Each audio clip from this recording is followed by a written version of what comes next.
everyone, my name is Brittany. Welcome back to my channel. And today I'll be going over my Winterween TBR.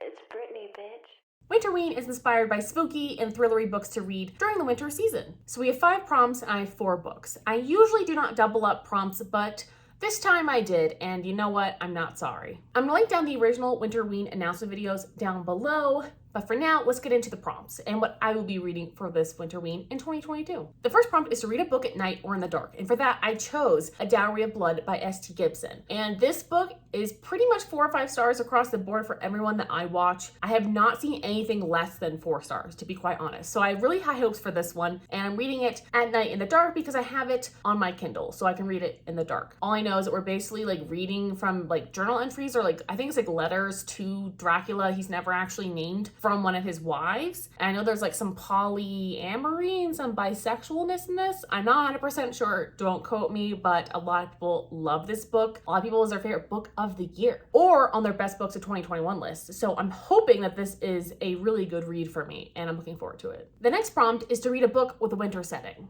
For that, I'm reading Near the Bone, which is one of Gabby's favorite books of 2021, I believe. And I know this book is basically a thriller and it takes place in the winter time and we're following a woman who's in an abusive relationship and her husband basically tells her she can't go outside because of like this weird monster thing. And I know that Gabby said it kind of gave her like Bird Box vibes because you don't really like see what this thing is. I'm very curious. This one's probably the one I'm most excited for because it just looks like it's gonna be a really fun, fast thriller read, which I'm really looking forward to. It's only 320 pages, so it's not very long either. So I'm hoping I can finish this one as soon as possible. But the problem is this book might have to wait until the end though, since this one will actually be due a lot later than my other books. So technically I need to read this one maybe last, but I really don't want to. So we're gonna see what happens. The third prompt is to read a book with snow on the cover. For that, I'm also using Near the Bone. This is the repeat offender, but I just felt like I couldn't really find any good covers with snow on them that I could tell were snow. I feel like some books I couldn't really tell and I didn't really want to take the risk. I know this one has snow on the cover. It's very easy to see. I know it has a winter setting. And that way I don't have to read an extra book for this because I am just struggling to read in general. So reading 5 books in 7 days is a little less attainable than reading 4 books in 7 days. The fourth prompt is to read a novella. And for that, I chose Tender is the Flesh. And this book is basically about cannibalism. If you don't like cannibalism, don't go any further. Okay. So basically this book is about cannibalism and about raising humans for meat, like cows or pigs or chickens, etc. So basically there's like this disease that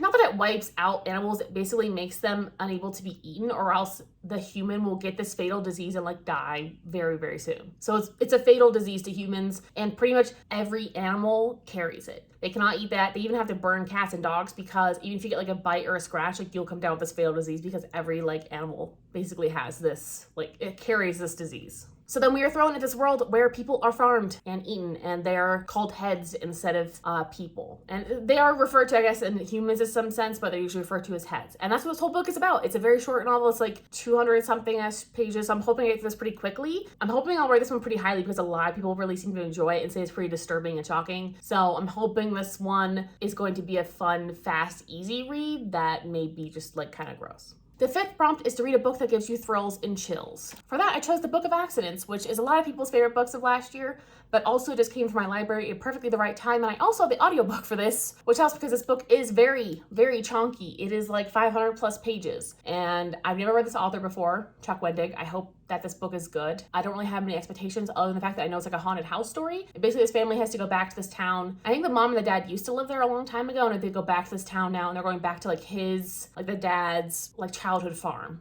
And I'm assuming the place is a little bit haunted. And that's really all I know about this. I have the audio, it's like 16 hours. We'll see how this goes. But it's supposed to be giving me thrills and chills. It's basically a horror book about a haunted house. And that's kind of how I can think of describe it. Maybe a little bit of like supernatural elements as well. So I'm looking forward to that. Those are the 4 books I will be reading for Winterween. And I'll probably be putting out a video about part 1, usually like days 1 through 3 or 1 through 4. And then I'll be doing one at the end. I am not a daily vlogger. I have a full-time job, but please let me know what you're reading for Winterween down below if you are participating, and let me know if you have any suggestions for any of these prompts because I know that they reuse prompts throughout the different readathons throughout the year because obviously we have Summerween and there was Camp Weekendween. So honestly, there's gonna be more chances for these kind of prompts. So let me know if you have any suggestions down below. Thank you guys so much for watching. Have a wonderful day. Like and subscribe.